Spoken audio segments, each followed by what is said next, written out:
Welcome back to the Real Nykel channel. I really appreciate you guys for checking out the reactions. I live stream every day from 9 to 11.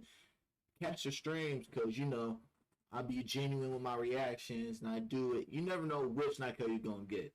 I appreciate y'all. Enjoy the reaction. This video is NK's World. We haven't reacted to her in a while because I've been, reacting to my boo, Tony. But, she's still, did I not subscribe to her? I thought I subscribed to her. I'm subscribing to her. But pretty much this video is talking about the male gaze versus female gaze. Which one is worse?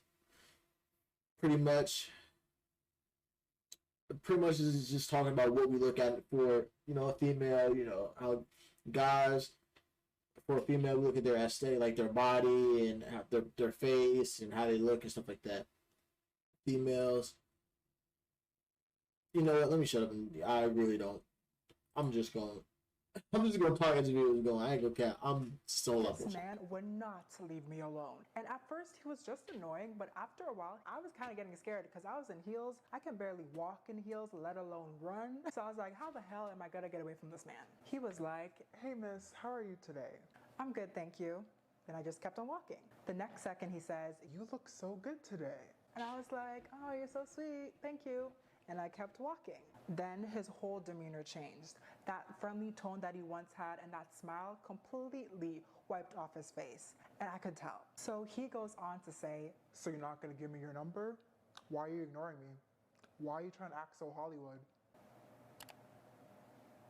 is this man talking to me? Keep in mind that I do not know this man. I literally met him like 45 seconds ago and he was being this annoying. I know why he wasn't leaving me alone. It was the same reason why I had to ignore the first 5 men before him. And the reason is so stupid. I was dressed for the male gaze and I didn't intentionally do that. I had to take photos for a brand wearing that dress, so I had no choice but to wear the dress. And honestly, the dress was not even that bad. I thought it was fine. Like, I didn't think I would get that much attention, to be honest, but here we are. I'll show you the dress so you can see it for yourself. I might cover my face though, because I didn't like how I looked in the pictures. Depends on my... Why did you cover the face over one picture we already told you look like before that? Like, you didn't cover the face. mood and my confidence levels when I'm editing, so we'll see. Just to let you guys know, he ended up leaving me alone after I literally would not stop walking. I literally just kept walking and eventually he got the hint. He was mad though, he was very mad, but he finally walked away, so NK's good. And Man, this one of these men, young men, don't ever be mad when you get rejected, bro. It's a part of the game. Not every girl is gonna be sorry. You are not going to be every woman's cup of tea. And also, remember, women are finicky. So, you can look the best. You can look handsome. You can smell very good. But if anything's off with that woman today, she ain't going to give you her number. Literally, if her, I'm not going to say period, but she broke a nail, so her day's going bad, not going to give you her number. Her makeup, she ran out of her makeup or something like that, or she ain't gonna give you a number. She's gonna reject you. So expect rejection. We look for, expect rejection, but hope for, not getting rejected. Expect it, but, hope for getting a number and stuff like that. anyways, this very annoying experience and also the rise in popularity of the male gaze and the female gaze has inspired me to make this video. The discourse on the male gaze and female gaze is so interesting and it's so important. Get that white girl on my screen. I want a beautiful black queen. The way that we perceive gender in the media and also how we view each other. And there is so much to say, but I do want to focus on Hollywood in this video only because we had such amazing films come out this year and also within the past couple years as well. So I do want to focus on Hollywood, but maybe in the future I'll make another video that talks about the male and female gaze, but I'll expand it beyond the Hollywood life. There is a lot to go over, so let's get into today's video. Yeah. Hey guys, you bamboozled us. And real quick, before we get into today's video, we need to talk about you video.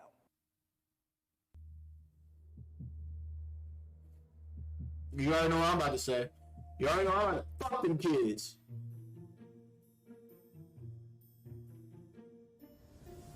Part 1. So, what exactly is the male gaze? We have all heard about it at least once in our lives, but do we actually know what it means? Maybe you do, but I always had an idea about it and what it meant. But if you asked me, I would have just said it describes the way men view women. But it's so much more deeper than that, so let's explore it together. So, the term male gaze was first introduced by British feminist film theorist and filmmaker Laura Mulvey in her influential essay titled Visual Pleasure and Narrative Cinema back in 1975. It refers to how visual media, particularly films and other forms of visual culture, are structured around a male viewer's perspective. However, the concept has been extended to analyze broader cultural events beyond cinema, which we will talk about a little bit in today's video. But first, let's talk about how the male gaze is so prevalent in today, specifically in Hollywood. It is predominantly men who craft the narratives that we see on the big screen, and it's usually men who bring these stories to life through filmmaking. And more often than not, men are usually the target audience of these films. Due to this, male characters typically assume the lead roles of films, while female characters are often relegated to roles that serve the objectives of these male protagonists, thereby perpetuating gender-based limitations. It is important to note that when Laura wrote her essay, she wrote it for an academic audience. So some of the terms can get a little bit confusing, so I'm going to try to simplify it so no one gets confused. But in her essay, she explored the concept of pleasure in looking. This idea is drawn from psychology, and it states that our enjoyment in watching movies is because we enjoy observing people without actually being observed ourselves. So when we have men writing the films, men making the films, men starring in the films, and being the target audience, it all combines into a unified heterosexual male perspective of female characters. And that's a very interesting point that Laura brings up. And the way I see it as, how do I put this in a way that doesn't sound creepy? I mean, I'm sure that heterosexual men enjoy seeing women in certain types of clothing. So when they're watching a movie and the lead actress or the supporting actress is a very beautiful woman who has a very nice body and beautiful face, I'm sure that they enjoy watching that. And they enjoy watching that without being watched themselves, if that makes any sense. And this doesn't only apply to men, because traditional cinema has raised all of us, even women, to view movies through the male gaze. So adopting the male gaze, even if you're not a heterosexual male, still happens to us because our perceptions have been shaped from the very beginning, because Hollywood for a long time has produced a lot of films through the male gaze. I would say 99% of the films in Hollywood are in the male gaze. However, we are starting to see a shift, but we still have a long way to go. One of the key aspects of the male gaze is the objectification of women. We see it in advertisements, movies, TV shows, where women's bodies are often presented as objects of desire, and this is eye candy to men and also some women as well. The objectification of women refers to the act of treating women as objects, as commodities, and valuing their physical appearance and their sexual appeal rather than their intelligence, their intrinsic qualities, or just who they are as a person. I'm sure if you're All right, let's be honest, bro. I love my beautiful women, but when we go up and talk to a woman, or if we go and, want to start a conversation with women, your conversational skills are not above your head. Your intelligence, your IQ is not above your head. Your job, your career is not right above your head. Nowhere on you. The reason we go up to you to talk to you is because of how you look. You know how beautiful you look. You know how, your hair, your body. That's how men are visual. You know what they say? Women wear makeup. Women wear makeup and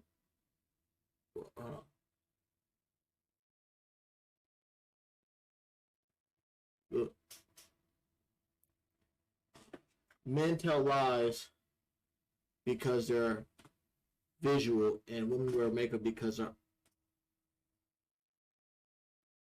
Men tell lies because women are visual. No. Men tell lies because women are, auditory. They believe they love what they hear, and women wear makeup because men are visual.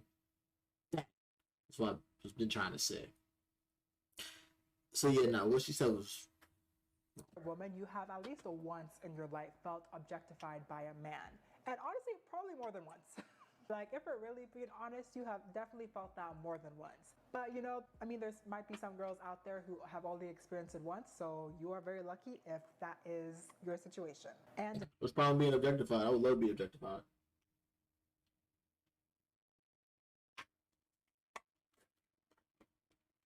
I hope you know that when women get objectified, they get hella shit for themselves. Get free tires. They get to go into the club. They get free drinks. They get perks and shit. Just saying. the men objectifying you can look different. It can be as subtle as them staring at your chest rather than staring at your eyes while you're talking. Even though sometimes that's not really subtle when they do it, to be honest, it's very obvious, but I digress. Or it could be more overt. Let's say you're walking down the street minding your business and some random man with a receding hairline and food crumbs in his beard is asking you to be the mother of his 7 children. Now, why you gotta be like that? Why are you describing to be a bum or somebody who just won't take care of themselves? Because a lot of men are not like that. Why are you describing to be so extreme like he's fucking creepy? A lot of men are not like that. A lot of men are normal, average, maybe a little bit socially awkward, who are coming up to you talking. Not a lot of men are like that. True story. And since we're talking about the male gaze, I really want to bring up the show Euphoria. There is a lot of controversy and drama surrounding the show, and at this point, I really don't think we're getting a season 3 of Euphoria, which I guess is for the better in a way, but I can't lie, some part of me does want to see a season 3 because I did like season 2, to be honest, but I know there's a lot of stuff going on and people have criticized the show a lot, so if we don't get a season 3 as well, I wouldn't mind. Euphoria is a television series that first premiered on HBO in June 2019.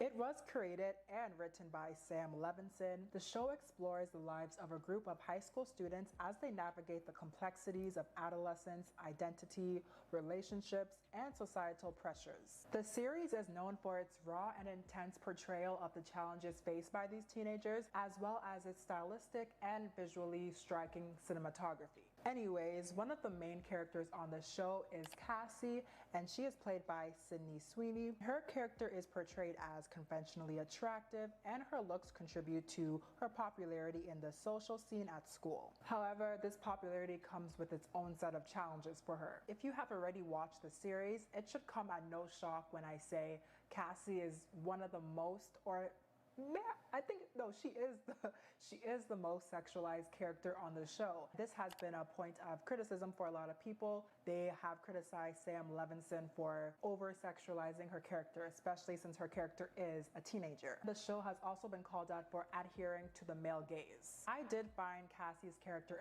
Who gives a fuck? Women in high school are doing way worse now. Like, come on now. They fucking in middle school.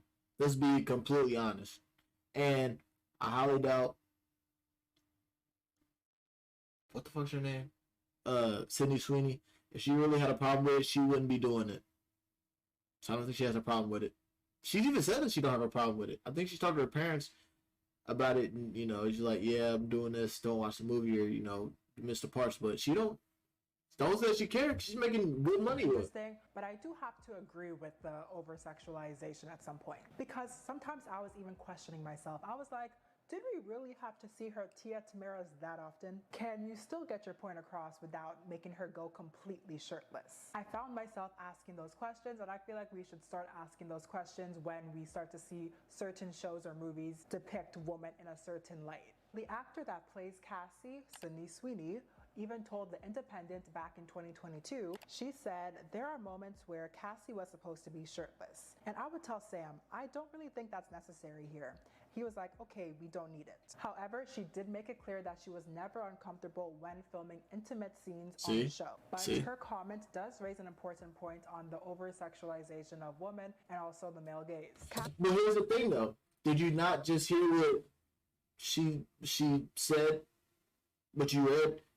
She told Sam, "I don't need that there," and he never pushed it. He said, "Okay." So he obviously took it out. He listened to her. It wasn't forced. So y'all just seeing what y'all want to see and hearing what y'all want to hear. Like, come on now. And it ain't just me being horny. It's just me being logical. Cassie's character revolved around her sexual activity, and she was shamed for it in the show when she was at school and also in the side. Look at them titties. In fact, our initial introduction to Cassie occurs during a scene where there's a group of teenage boys on their phones and they're just swiping through a slideshow of pictures, and it turns out these pictures are of Cassie, and Cassie has no clothes on. And what those boys are seeing on their screens, we're seeing the exact same thing on the big screen. So we can see all of that. I say all of this to say that a lot of people were not happy with how Cassie's character was portrayed because they felt that Sam Levinson could still get his point across without always making her go nude for these. Who gives a fuck what y'all think? If y'all got a problem with it, y'all make your own fucking show. It's not y'all show. If he want to make a character over sexualized in his show, it's his show, and he's getting paid millions of dollars to do it. Guess what? Y'all still watching it. That's the problem with a lot of motherfuckers. They like to put their opinions on there, but they're not doing anything to make sure that their opinions and their directorial stuff is out there for everybody else to see. You can get your point across by doing your own and creating your own show, but you're not doing it because you're too busy worried about what somebody else is doing, talking about over-sexualizing.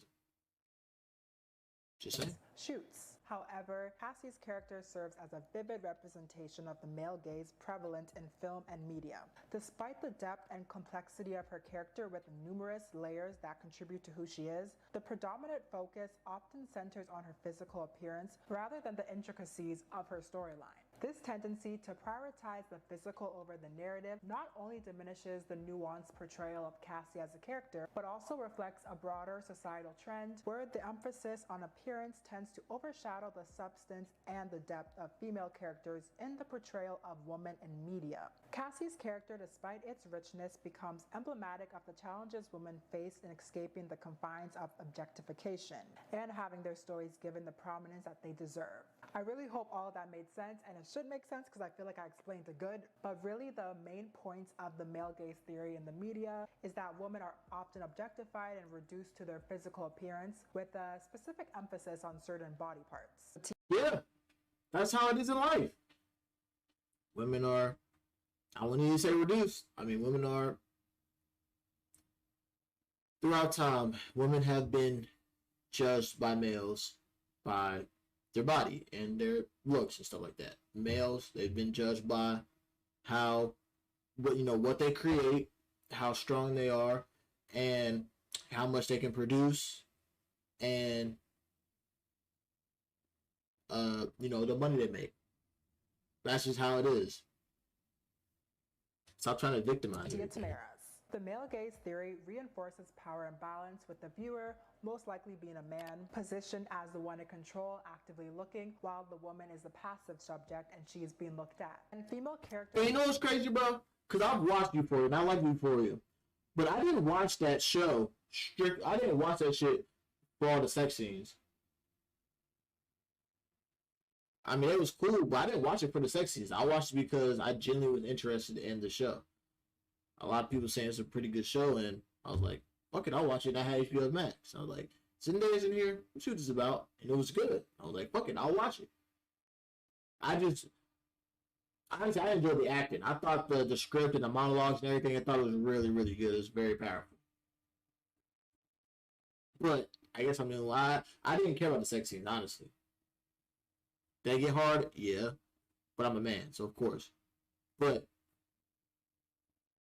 yeah, you always think too much into it. Often presented in ways that cater to the assumed desires of a male audience, framing their appearance and their actions to fulfill the male fantasy. And I know I said that this video would mostly be about Hollywood, but the male gaze theory extends beyond Hollywood and it affects every area of our lives, including the entertainment industry as a whole. I love me some Megan Thee Stallion. She's a very talented rapper. I think she blew up like 2020 or 2020 or 2019, but she blew up quite recently, but she's amazing. She's very talented, but I could not help but wonder, if she wasn't extremely attractive and didn't appeal to the male gaze, Would she be as popular as she is? So Nope. Megan already has the talent. She knows how to rap. She knows how to write. She knows how to perform. She has amazing stage presence. So I'm definitely not trying to take away all of that from her because she definitely has worked hard to get where she is. However, she is in a male-dominated industry and she's in the hip-hop genre, so that's even more male-dominated. So I think it is fair to ask those questions.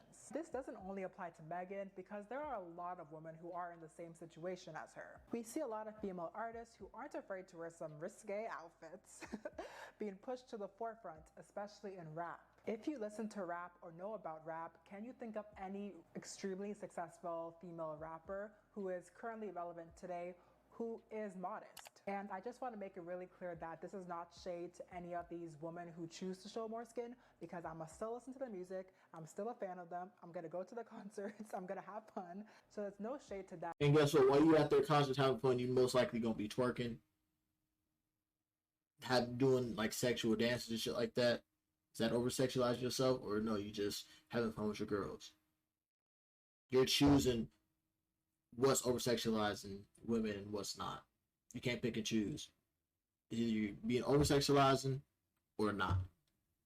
Like, come on. And most of the predominantly female concerts, well, female like rappers, their concerts, I'm pretty sure they have mostly females there. I'm sure there are some males there, they go with the girl and shit like that. I bet. I got you. I'm sure that there are some, male fans that go there, but I'm sure for female artists, it's predominantly females that go see Megan Thee Stallion, Ice Spice, shit like that.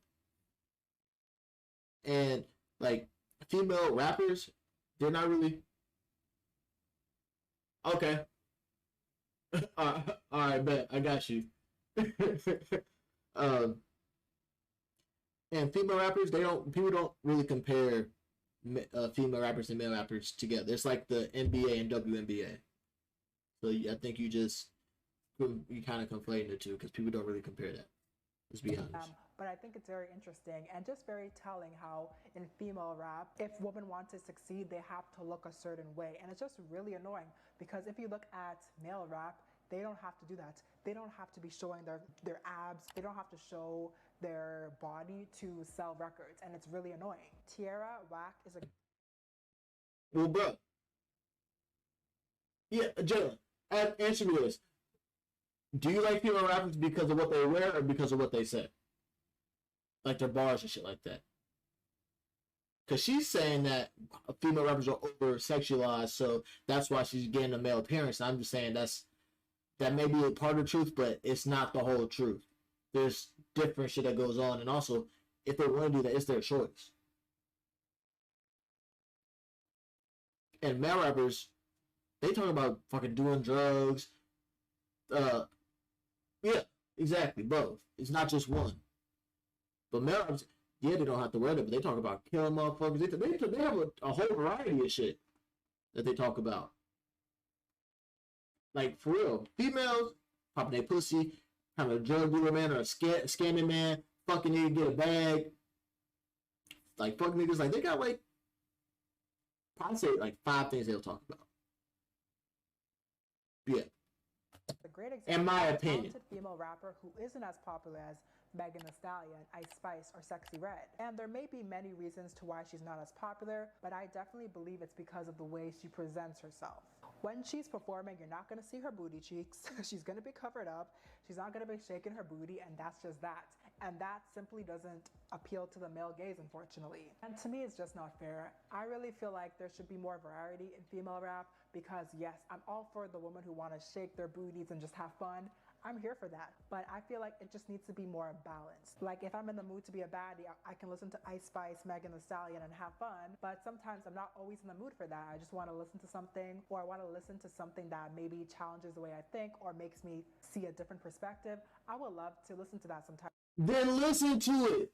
I'm listening to Tierra Whack. She's dope. Listen to it. See, that's the problem. See, that's why I didn't just subscribe to this girl. That's why I didn't subscribe to this. I don't want to call her a bitch. Because she's a beautiful black queen, but I'm not gonna subscribe to her because she's taking away choice. And this is the reason that I haven't watched one of her videos in a while.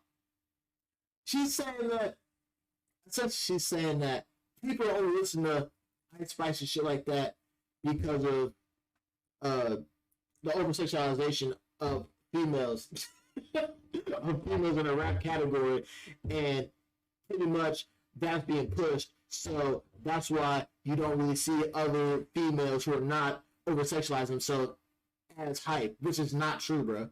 That's not true.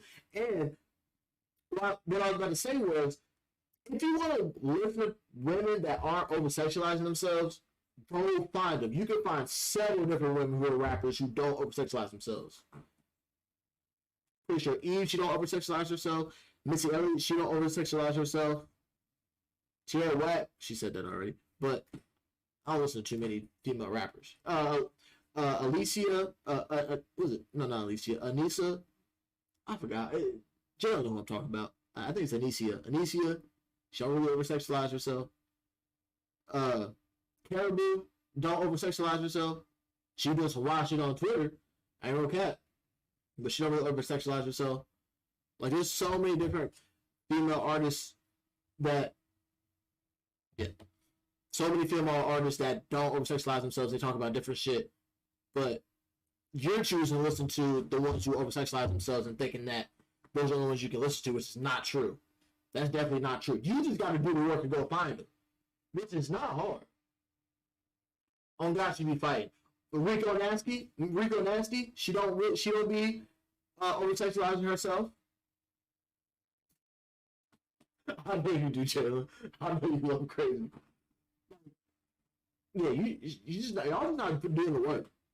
And so many of the male artists are putting different female rappers on their stuff that don't be over sexualizing themselves. Times too in female rap, but I feel like the most popular women are the ones who appeal to the male gaze, and it's just annoying. And bro, it's all about your yeah, exactly. It's all about your algorithm. If you have on Ice Spice, Sexy Red, Megan Thee Stallion, Cardi B, Nicki Minaj, that's all your algorithm's gonna be pumping out, unless you go and search for different people. It's always on Spotify and on Apple Music. There's always, all right, new artists. What's doing hip hop? You can always go and look, but you're not trying to do that. Like, come on now. That just came to my mind is Billie Eilish. I remember when she first came out, she was wearing baggy clothes, and it was interesting because people are like, "Why is she wearing baggy clothes?" Like da da da da. Like they were asking that. Because she got big titties. Interesting because I feel like if she came out wearing like, let's say, crop tops and like shorts, I don't think people would ask her why she's doing that. So that's just very interesting in my opinion. And when she chose to wear things that showed off her curves more, people made it a huge deal. I'm like, dang, like what's going on? Is it really a big deal that a woman decides to wear baggy clothes? I just feel like modesty gets shamed, and I'm just like, why? Why can't we allow people to be modest? It's just so interesting. But anyways, enough with the male gaze. Let's talk about the female gaze. Why? So you question her for? You saying that it's all right for her to wear baggy clothes because people question her, but you question people for wearing more sexy and over sexualized clothes? That makes sense. I don't understand it. That don't make no sense to me. You gonna question why females are wearing more provocative clothing, but not question. You gonna question why more females are wearing provocative clothing, but question the people who are questioning why she's wearing more baggy clothes. Let them people wear what they want to wear. It's their choice. It's freedom of choice on what you want to wear, how you want to be presented.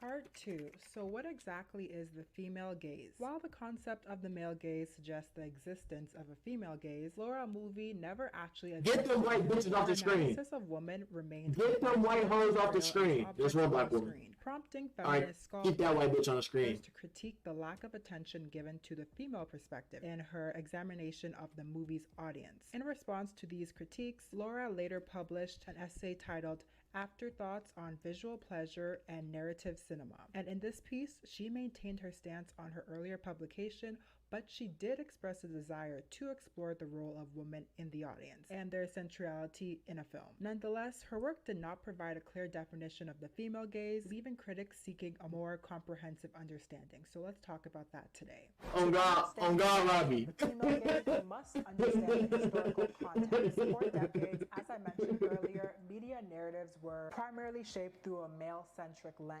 Women were often relegated to stereotypes and were objectified and reduced to their physical appearance. As societal norms evolved and discussions about gender equality gained momentum, a noticeable shift started to occur. Women started to demand narratives that resonated with their diverse experiences. The female gaze started to gain prominence as a means of challenging the status quo. From a logical standpoint, if we accept Laura's definition of the male gaze, it might seem straightforward to accept the female gaze as completely opposite.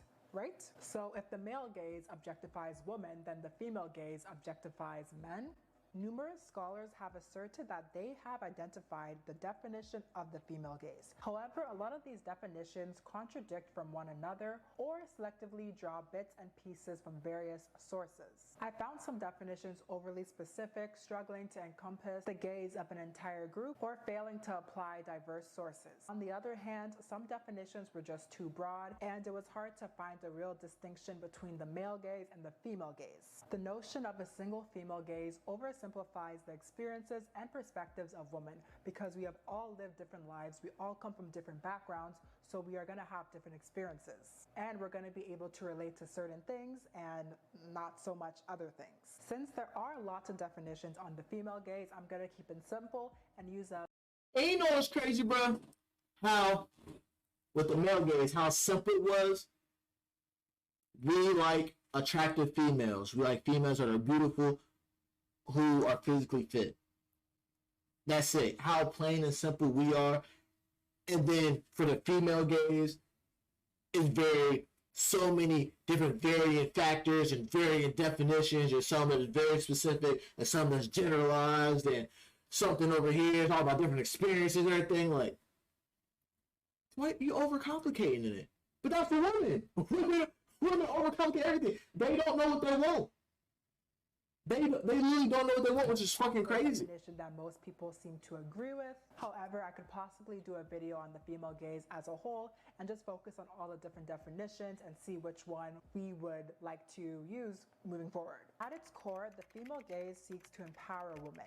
It recognizes that authentic representation is a powerful tool for shaping societal perceptions, and it can hopefully untrain our minds to not view women through the male gaze. By showcasing diverse stories, desires, and experiences, the female gaze contributes to a more inclusive narrative landscape, not only in cinema, but also in real life. One of the key missions of the female gaze is to break stereotypes. It challenges the notion that women should be confined to these predefined character roles or be limited to specific character arcs. Instead, it opens up a space for a woman to be portrayed in all of their complexity and individuality. The female gaze doesn't seek dominance or a reciprocal objectification of men. Instead, it's about emphasizing female perspectives on the big screen. So I was already going to talk about the Barbie movie that came out last year, 2023, but with all of this recent Oscar controversy, I was like, okay, well, I might as well talk about it. The Barbie movie starring Margot Robbie was released July 21st, 2023, and it was highly successful. If you have not watched it, you have definitely heard about it because the marketing for the movie was insane. Every time I would open up my phone, I would see something about Barbie. Do you guys remember that Barbie trend? It was popular on TikTok and Instagram, where these fashion influencers would wear different outfits while saying, "Hi Barbie, hi Barbie." It was a line from the movie. I actually did participate in that trend. If I can find my video, I'll show you guys. Like, it was a really cool trend, and the marketing on the movie was insane. Look at what you're wearing. You're objectifying yourself. Look at them titties. Look at them titties. You over-sexualize yourself. So even if you look, you ain't wearing a bra, over-sexualize yourself. Come on now. You cannot choose. You can't pick and choose when you want to over-sexualize yourself, and like, come on now, and blame it on men.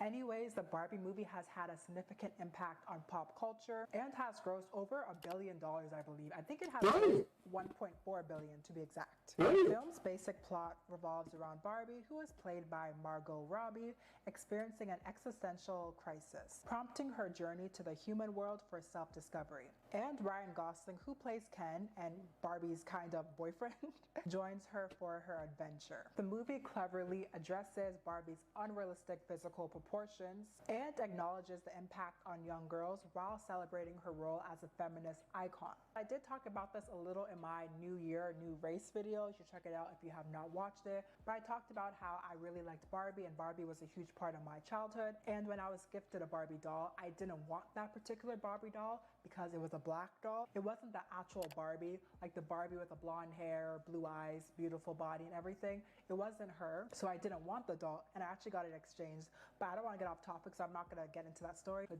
Racist. Racist against your own kind. You know what's crazy? I was talking about this a while ago on one of the streams.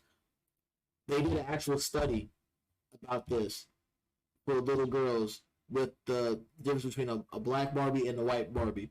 A lot of the black kids and the white kids, they did a study group with kids. They thought that the black Barbie was like dirty, and they didn't want that one because it wasn't the, you know, the clean Barbie. It wasn't the Barbie that everybody wanted. They want the white one. Black kids, all the kids wanted the white Barbie. Definitely check out that video if you have not watched it. It's okay, baby. I'm racist too. Watch, even though I was almost attacked. The movie tackles notions of toxic masculinity, entitlement, and the power of female confidence and collaboration. And overall, it was a great movie. I personally really liked it, but I know everyone didn't like it. But to each their own. Let's talk about the Oscars real quick because there's a lot of controversy surrounding the Oscars and the Barbie movie. So the Oscars is a prestigious award show meant to highlight the most significant films of the year. It's like the Grammys, but for film. Getting an Oscar nomination is a huge deal for actors and directors. I know a lot of people dream of that. When I wanted to be an actor and director, I was like, I'm gonna win an Oscar. So it's a really important award for a lot of people to win. I'll be honest, I don't watch the Oscars because I do find it to be a little bit boring, just a little bit. But usually I find out who the winners are on social media anyway, so I don't bother to watch it unless one of my favorite artists is performing. Anyways, the recent Oscar nominations were released, and Margot Robbie, who played Barbie in the movie, and Greta Gerwig, who directed the movie, were noticeably not nominated for the major categories. It was expected for Margot to be nominated for Best Actress and for Greta to be nominated for Best Director. The film itself got 8 nominations in total, if I'm not mistaken, and Margot and Greta were nominated for other stuff, but just not the major categories. However, because they were not nominated for these major categories, that has drawn a lot of attention and a lot of criticism. America Ferrera, who was also in the Barbie movie, got her first Oscar nomination, so congratulations to her. Even Ryan Gosling, who played Ken in the Barbie movie, was nominated for Best Supporting Actor, which a lot of people have brought up as well to air their grievances with the fact that Margot was not nominated, but her co-star, who was the supporting actor, was nominated. So here's the thing, I didn't watch all of the movies that have been nominated for Oscars. I don't necessarily have the credentials to say that those people did not deserve a nomination. However, I did really expect Greta and Margot to be nominated for these major categories, to be honest. Because let's be honest, when we think of the Barbie movie, we mostly think of Margot and the director Greta. So I do appreciate the film being recognized by the Academy Awards, which is the Oscars. However, I think it would have been amazing to see these two ladies nominated for these major categories. The ability for a film to convey strong and important messages to a broad audience is truly commendable and inspiring and impressive. The movie Barbie in particular stands out for its capacity to deliver messages of woman empowerment in a way that is accessible and engaging, especially for young girls, but it's also not limited to young girls as well. Not every film can effectively blend entertainment with meaningful messages, which makes Barbie unique with its approach. By delivering important messages in an engaging and enjoyable manner, the film becomes a powerful tool for fostering awareness and understanding among its viewers. So despite all— Issa Rae is so beautiful, bro. I swear. Every time I look at her, she's just so beautiful. the Oscar controversy, I love my black queen. Barbie stands out as an amazing depiction of the female gaze. It encourages a deeper contemplation of Barbie's impact without resorting to objectification or perpetuating the stereotypes that are typically associated with the iconic doll. The film prompts viewers to reflect on Barbie's significance and tells her story in a way that aligns with the principles of the female gaze. Rather than reducing Barbie to stereotypes or objectifying her, the movie explores her character with a thoughtful and empowering perspective, emphasizing a nuanced understanding of her cultural influence. Movies that challenge or deviate away from male-centric perspectives will face resistance from people who are accustomed to seeing movies in the male gaze. As I did see a lot of men say that they did not like the Barbie movie or the movie wasn't good, and I'm like, okay, sir, like, yes, we can all have our opinions, but I'll be honest, I am not checking for any heterosexual man's opinion on the movie. Like, the movie's not for you, Pookie. Actually, I feel like... And see, there you are. You're overgeneralizing the men who don't like the Barbie movie and assume that they're Pookies. And you think that Pookie went out and watched that Barbie bullshit? I ain't gonna lie, I like the movie. The movie was cool. But you think Pookie went out and watched that Barbie bitch? I bet you they went to go see Margot Robbie and Wolf of Wall Street getting that yeah, shut up, Bright Jack. Getting that cocaine sniffed out of her ass by fucking Leonardo DiCaprio. Pookie went to go see that shit from Wolf of Wall Street.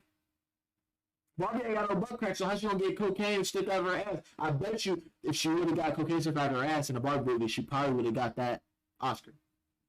Bet you that. But you overgeneralizing. All men saying they Pookies. And you saying that you don't want heterosexual males' opinions on a Barbie movie. You don't care about it. That's biased. Frankly, I love my beautiful black women. But if you're biased, it's just, you're not open-minded just to listen to why. You just shut them down. It's your way or the highway. That's old ass thought. That's old head mentality.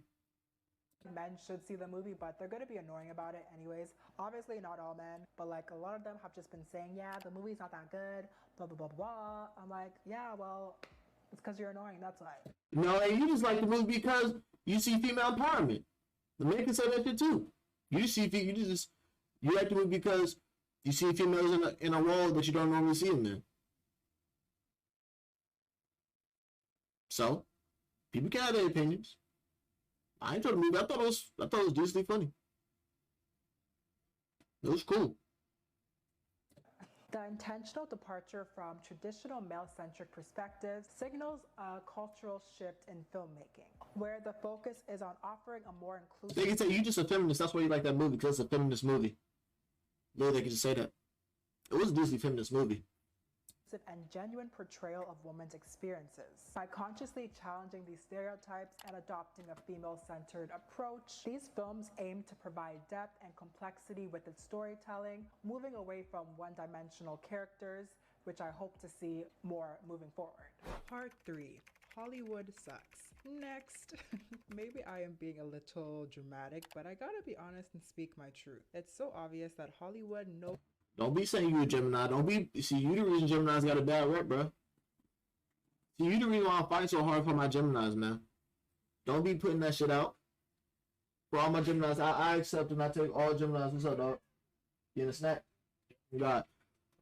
I take responsibility for all Geminis because, I'm the founder of the Gemini movement. So, we're going to take our beautiful Gemini queen, we're going to talk to her, make sure that she's all good and, teach her the error of her ways, and she'll learn, and we'll get back to it. And, it can't happen again. I can't allow my Geminis to be out here just acting all willy nilly because they already get a bad rep. We gotta be crisp, clean, disciplined. Can't have no room for error. But she's a female, so she's gonna be emotionally goofy. Knowingly or unknowingly caters to the male gaze in films and shows. A lot of popular films we have watched have a very attractive lady on the side, or maybe she is the main character, yet the way they tell her story is, let's say, interesting. The way they purposely zoom in on certain body parts and dress female characters cannot be ignored. And it's annoying, so let's talk about it. I first want to give a huge shout out to the film The Woman King. It came came out back in 2022 and it starred Viola Davis, love her, and it was also directed by Gina Prince Bythewood. I love that movie so much. I wish I could watch it again. The way that the women were portrayed in that movie was chef's kiss.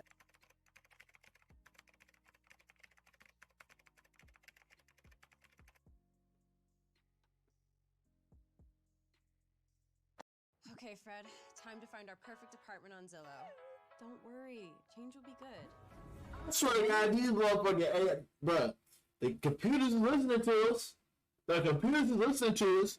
Because, bruh, I was just telling y'all in my monologue about how it was goddamn on, you know, searching for apartments and shit like that, and then the ad just came up about that shit. Out of all the times on stream, an apartment home searching ad has never popped up, bruh.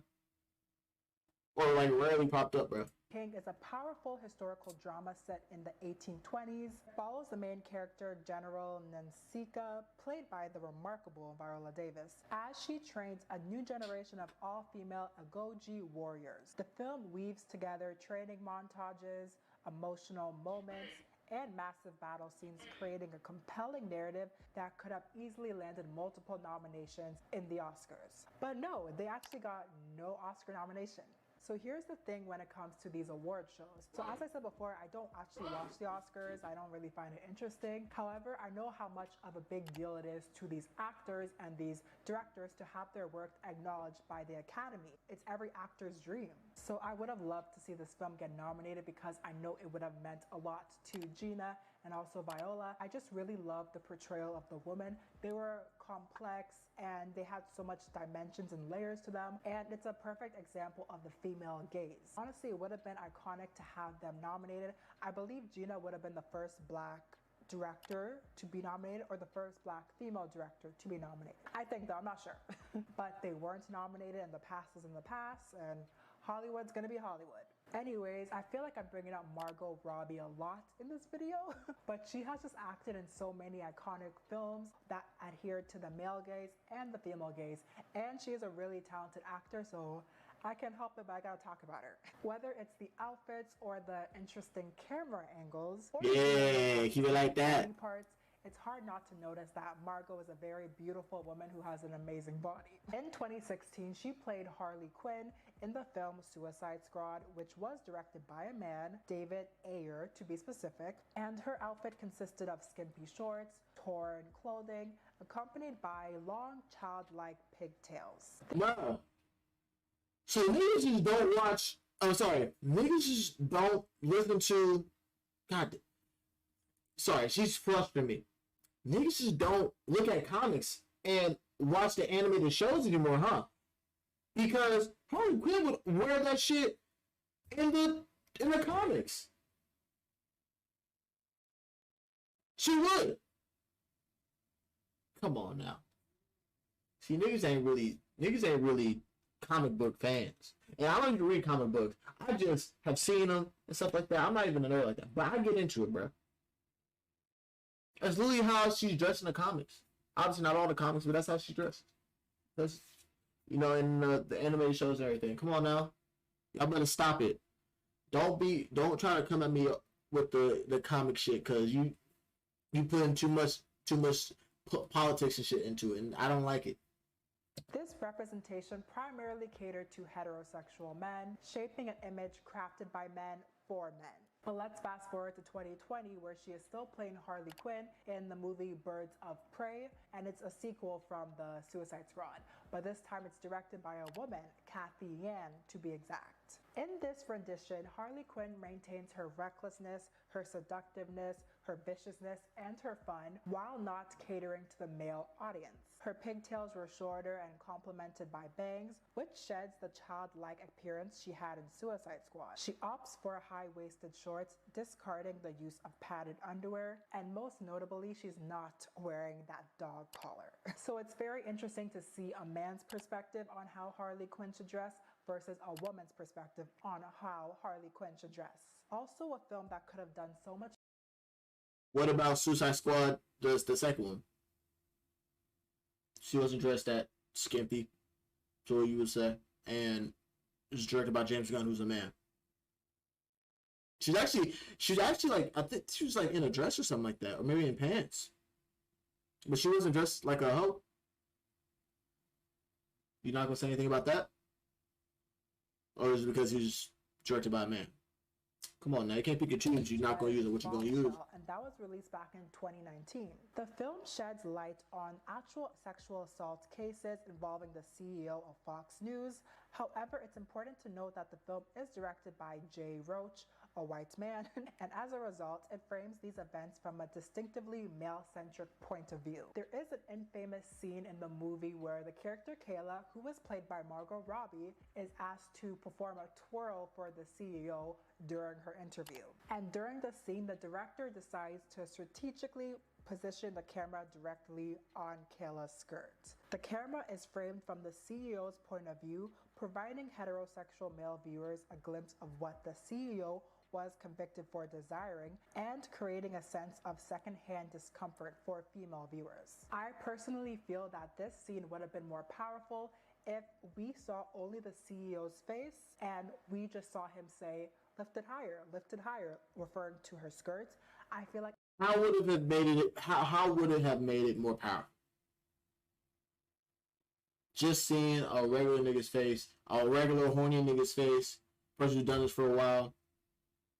Just hey, lift it higher, lift it higher, lift it. How would that have made it more powerful? I'm trying to think.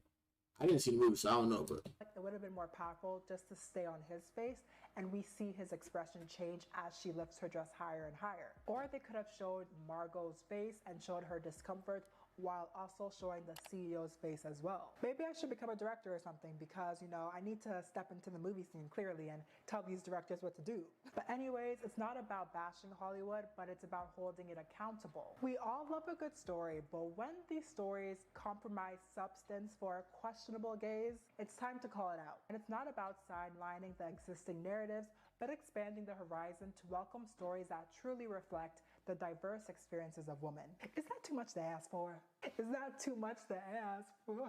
Dear Hollywood, we hold a deep appreciation for your creativity and the films that you have brought to life. However, it's time to elevate your storytelling. As your audience evolves, so should your storytelling. And can you guys actually appreciate these stories that wholeheartedly embrace the experiences of women? Thank you. Anyways, thank you so much for making it till the end of this video. I appreciate you. I hope you enjoyed it and you find it interesting. Please let me know your thoughts on what you think about this whole. Alright, I'm gonna look up something real quick. I'm about to look at these statistics. Actually, no, the average. Why did I do that?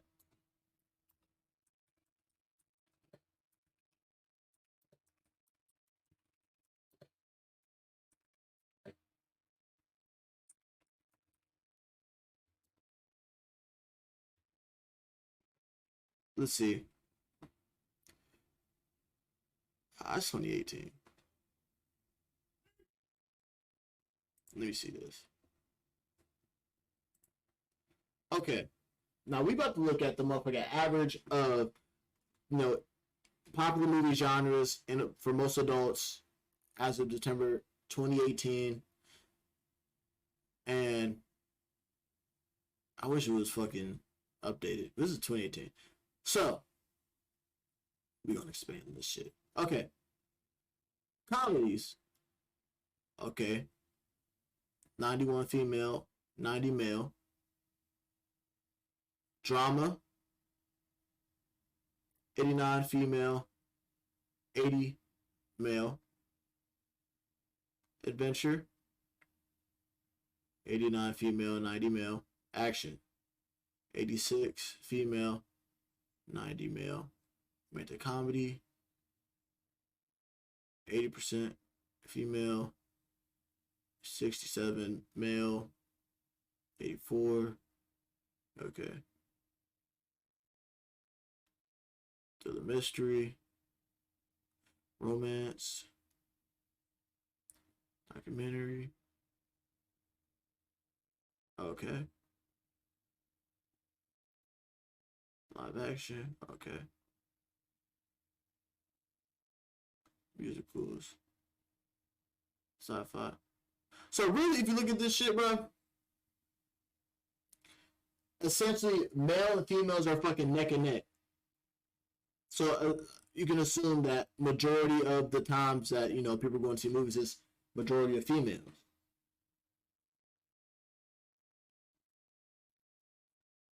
And so you can't really say that it's made for males when it's just as many females are going at just as many females as males are going, according to this study.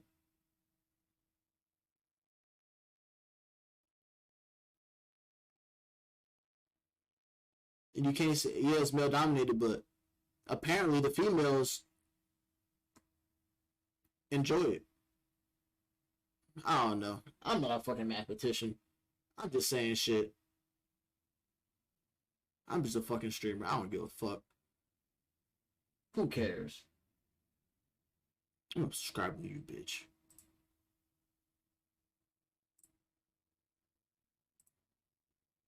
You just pissed me off.